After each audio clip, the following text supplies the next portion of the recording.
Hey there folks, and welcome to this video. This is only going to be a brief one, but it's a nice piece of news that we can have to start the week off.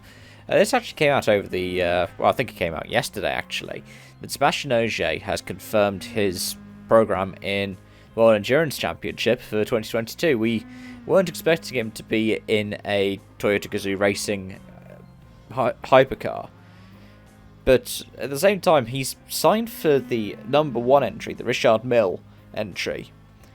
And the teammates that he's going to be competing with in this championship are going to be the likes of Lilo Wado and Charles Malesi. I've probably butchered both those names.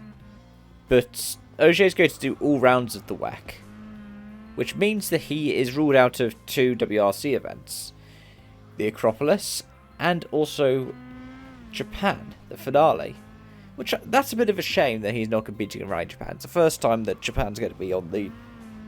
well, if it gets run this season, it'll be the first time it'll be in the WRC since 2010, where I think Ogier actually won. But I could be wrong about that. But either way, it's a shame because it would have been such a brilliant thing for Toyota to be able to do. Go, look, we got Ogier. We got Ogier here to do his final run in his part-time season.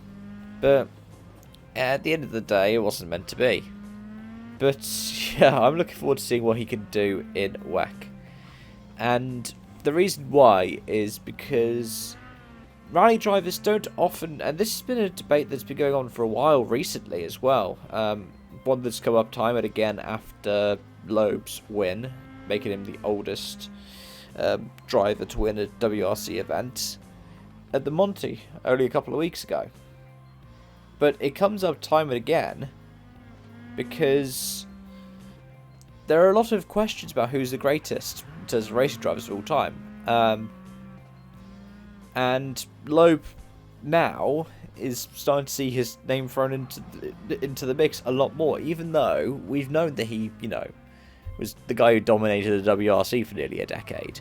Of course, it was also the fact that he had a brilliant partnership with Citroën, but you have to recognise the impact that teams like Ford had at the same time.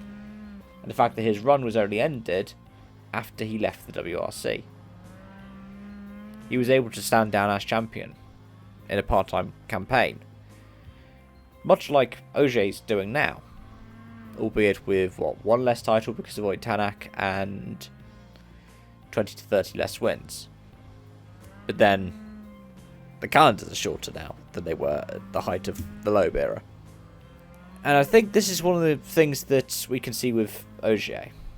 By him going out and doing more circuit racing, for example, it means that he can throw his name into that ring of drivers. And for me, there are only a handful of drivers that you can put up there as the absolute greatest racing drivers of all time.